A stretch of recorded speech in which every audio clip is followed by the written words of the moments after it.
স্বাগত দীপ্ত আন্তর্জাতিক সংবাদে, সাথে আছে আমি কাজী আসিফুজ্জামান।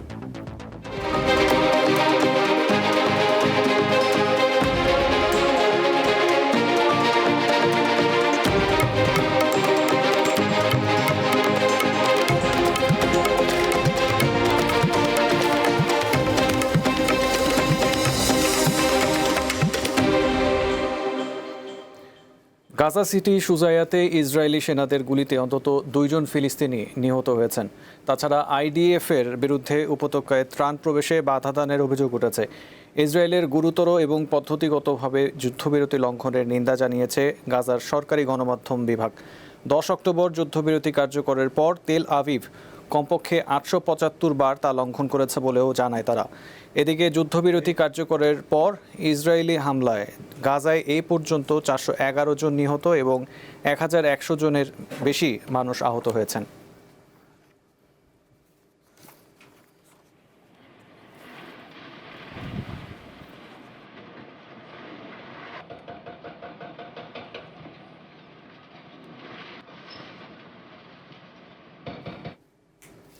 সৌদি আরবের সর্বোচ্চ রাষ্ট্রীয় সম্মান king Abdul Aziz medal of excellent class পেয়েছেন পাকিস্তানের সেনা ও প্রতিরক্ষা বাহিনীর প্রধান ফিল্ড মার্শাল আসিম মুনির। পাকিস্তানের আন্তঃবাহিনী জনসংযোগ পরিদপ্তর এই তথ্য জানিয়েছে। গত রোববার সৌদির রাজধানী রিয়াদে যান ফিল্ড মার্শাল মুনির। সেদিন সেখানে সৌদির ক্রাউন প্রিন্স ও প্রধানমন্ত্রী মোহাম্মদ বিন সালমান এবং প্রতিরক্ষা মন্ত্রীর সঙ্গে আঞ্চলিক নিরাপত্তা ও ভূ রাজনৈতিক চ্যালেঞ্জ সহ বিভিন্ন ইস্যুতে বৈঠক করেন তিনি। বৈঠক শেষে এ সম্মাননা প্রদান করেন সৌদি প্রতিরক্ষা মন্ত্রী।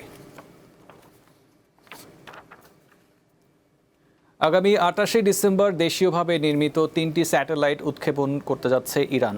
দেশটির মহাকাশ সংস্থা ইরানিয়ান স্পেস এজেন্সির প্রধান হাসান সালারিয়ে জানান, উপগ্রহগুলোকে পৃথিবীর নিম্ন কক্ষপথে প্রায় 500 কিলোমিটার উচ্চতায় স্থাপন করা হবে। এদের মধ্যে জাফর 2 স্যাটেলাইটটি উচ্চ রেজুলেশনের তথ্য সংগ্রহ ও কক্ষপথ ভিত্তিক যোগাযোগ ব্যবস্থায় ইরানের সক্ষমতা বাড়াতে সহায়ক হবে। পায়া উপগ্রহটি রঙিন 10 মিটার রেজুলেশনের ছবি ধারণে সক্ষম।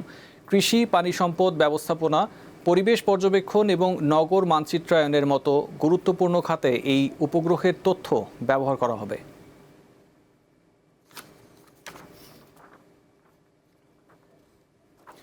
ইউক্রেনে যুদ্ধের প্রতিক্রিয়ায় রাশিয়ার ওপর অর্থনৈতিক নিষেধাজ্ঞা আরও বাড়িয়েছে ইউরোপীয় ইউনিয়ন।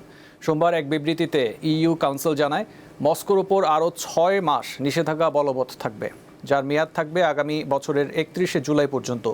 নতুন সিদ্ধান্তের মধ্যে রয়েছে রাশিয়া থেকে সমুদ্রপথে অপরিশোধিত তেল এবং কিছু পেট্রোলিয়াম পণ্য আমদানির ওপর ও স্থানান্তরের নিষেধাজ্ঞা, সুইফট আর্থিক ব্যবস্থা থেকে বেশ কয়েকটি রাশিয়ান ব্যাংককে অপসারণ এবং ইইউতে ক্রেমলিন সমর্থিত ডিসইনফরমেশন আউটলেটের সম্প্রচার কার্যক্রম ও লাইসেন্স স্থগিত করা। এছাড়া পৃথকভাবে গুরুতর মানবাধিকার লঙ্ঘন এবং নাগরিক সমাজ ও বিরোধী ব্যক্তিত্বদের দমনপীড়নে ভূমিকা রাখার জন্য 2 জন রাশিয়ান বিচারিক কর্মকর্তার ওপর নিষেধাজ্ঞা আরোপ করেছে ইইউ। নিষেধাজ্ঞা প্রাপ্তরা হলেন মস্কো সিটি কোর্টের বিচারক দিমিত্রি গোর্টিভ এবং প্রসিকিউটর লিউডমিলা বালান্দিনা।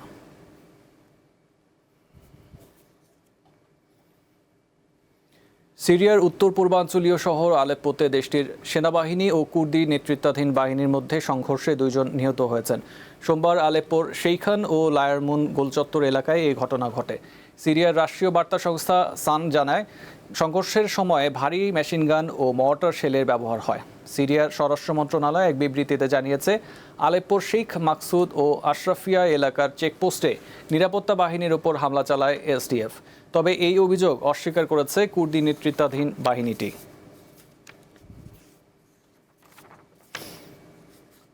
ভেনেজুয়েলার প্রেসিডেন্ট নিকোলাস মাদুরোকে নতুন করে সতর্কবার্তা দিয়েছেন যুক্তরাষ্ট্রের প্রেসিডেন্ট ডোনাল্ড ট্রাম্প। ক্ষমতা ছেড়ে দেয়া মাদুরোর জন্য বুদ্ধিমানের কাজ হবে বলে মন্তব্য করেন তিনি। ফ্লোরিডায় পররাষ্ট্রমন্ত্রী মার্কো রুবিও ও প্রতিরক্ষা মন্ত্রী পিট হেগসেট সহ উপদেষ্টাদের সঙ্গে কথা বলার সময় ট্রাম্প ইঙ্গিত দেন, গত 4 মাস ধরে ভেনেজুয়েলার বিরুদ্ধে চলা অভিযান আরও জোরদার হতে পারে। ট্রাম্প আরও জানান, এরই মধ্যে ভেনেজুয়েলার প্রায় 40 লাখ ব্যারেল তেল জব্দ করা হয়েছে।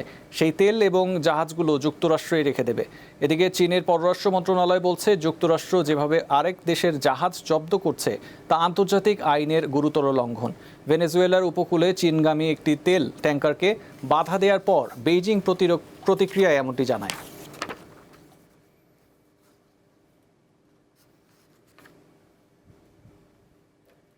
মঙ্গোলিয়া সীমান্ত সংলগ্ন এলাকায় শতাধিক ব্যালিস্টিক ক্ষেপণাস্ত্র মোতায়েন করেছে চীন।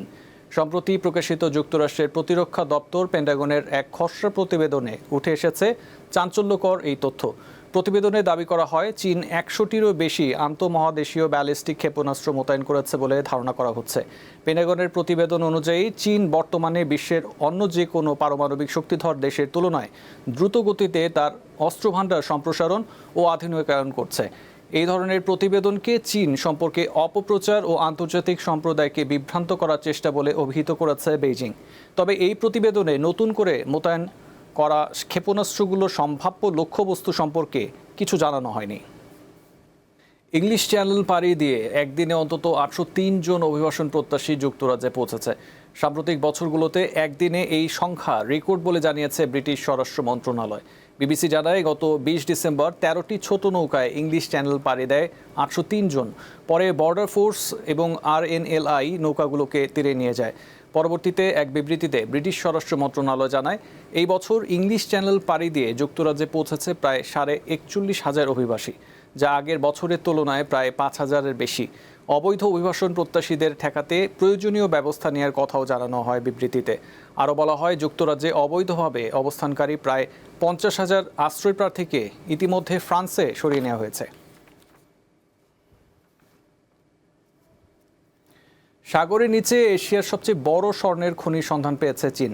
এর মাধ্যমে চীনে স্বর্ণের মজুত ও উৎপাদনের ক্ষেত্রে লাইঝৌ শীর্ষ অবস্থানে উঠে এসেছে। চীনা গণমাধ্যম সাউথ চায়না মর্নিং পোস্টের প্রতিবেদনে অনুযায়ী শানডং প্রদেশের ইয়ান্তাই শহরের লাইঝৌ উপকূলের কাছে এই খনি পাওয়া গেছে। সম্প্রতি এক সংবাদ সম্মেলনে ইয়ান্তাই সিটি সরকার এই তথ্য প্রকাশ করে। এর ফলে লাইঝৌয়ের মোট স্বর্ণের মজুত বেড়ে ৩,৯০০ টনেরও বেশি হলো, যা দেশটির মোট মজুদের প্রায় ২৬%। তবে নতুন এই স্বর্ণের খনির প্রকৃত আকার সম্পর্কে কর্তৃপক্ষ কোনো তথ্য জানায়নি।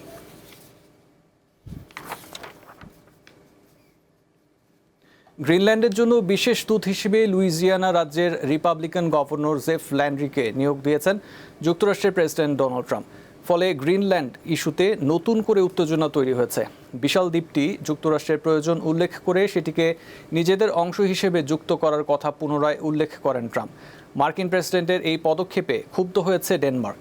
এই বিশেষ দূত নিয়োগের জেরে যুক্তরাষ্ট্রের রাষ্ট্রদূতকে তলব করার সিদ্ধান্ত নিয়েছে কোপেনহেগেন। ইউরোপীয় ইউনিয়নও বিষয়টিতে প্রতিক্রিয়া জানিয়েছে। ইউর এক মুখপাত্র বলেন, ডেনমার্কের সার্বভৌমত্ব ও ভৌগোলিক অখণ্ডতা রক্ষা করা অত্যন্ত জরুরি। ডেনমার্কের স্বায়ত্তশাসিত অঞ্চল হল গ্রিনল্যান্ড।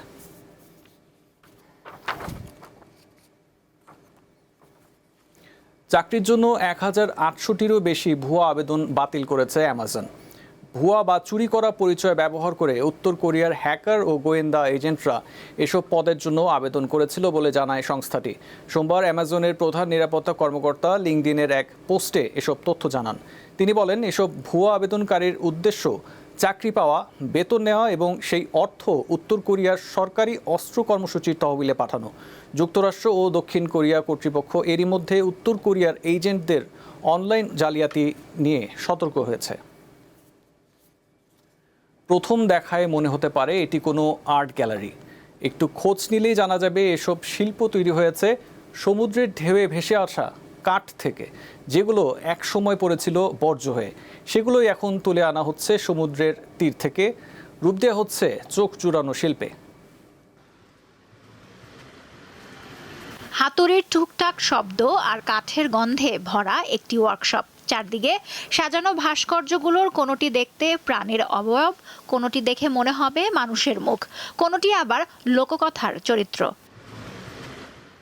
ঝড়ের মৌসুম এলেই ভিয়েতনামের হই আন শহরের উপকূল জুড়ে জমে ওঠে পরিত্যক্ত কাঠের স্তূপ। সমুদ্র ও নদীর ঢেউ ভাসিয়ে আনে গাছের গুঁড়ি, ভাঙা ডাল আর শিকড়। একসময় এসব কাঠ সৈকতের জন্য ছিল ঝামেলা, দূষণ আর বিরক্তির কারণ, কিন্তু সেই জঞ্জালকেই শিল্পে পরিণত করেছেন ড্রিফটেড ভিলেজের প্রতিষ্ঠাতা লে অক থুয়ান। প্রতি বছর ঝড়ের সময় প্রচুর কাঠ সমুদ্র সৈকতের সৌন্দর্য নষ্ট করে এবং সৈকতকে নোংরা করে ফেলে। তখন আমার মাথায় আসে, সৈকত পরিষ্কার রাখা শুধু দায়িত্ব নয়, এটি হতে পারে সৃজনশীলতার শুরু, হতে পারে আয়ের বিশাল উৎস। থুয়ান জানান প্রতিবার ঝড় থামলেই তীর থেকে সংগ্রহ করা হয় কাঠ। এরপর মাসের পর মাস সেগুলোকে শুকানো হয় রোদে। কাঠ ঠিকমতো শুকিয়ে শক্ত হলে শুরু হয় কারিগরদের কাজ। পেন্সিল দিয়ে আঁকা হয় নকশা। তারপর ধীরে ধীরে হাতুড়ির আঘাতে কাঠে ফুটে ওঠে নানা আকৃতি। এটা সত্যিই দারুণ উদ্যোগ। সময়ের সাথে সাথে আমাদের এই ধরনের অভিনব উদ্যোগ প্রকৃতি ও পরিবেশ রক্ষায় প্রয়োজন। 2023 সালে প্রতিষ্ঠিত এই ড্রিফটেড ভিলেজ হাজার হাজার শিল্পী ও দর্শনার্থীদের প্রশংসা কুড়িয়েছে। তৈরি হয়েছে 2300-র বেশি শিল্পকর্ম। লুৎফা ফৌজিয়া, দীপ্ত, বার্তাকক্ষ। এই ছিল দীপ্ত আন্তর্জাতিক সংবাদে। পরের সংবাদ দেখার আমন্ত্রণ জানিয়ে শেষ করছি। এছাড়াও তথ্য বিনোদনের জন্য চোখ রাখুন দীপ্ত টিভির ডিজিটাল প্ল্যাটফর্মগুলোতে। ধন্যবাদ।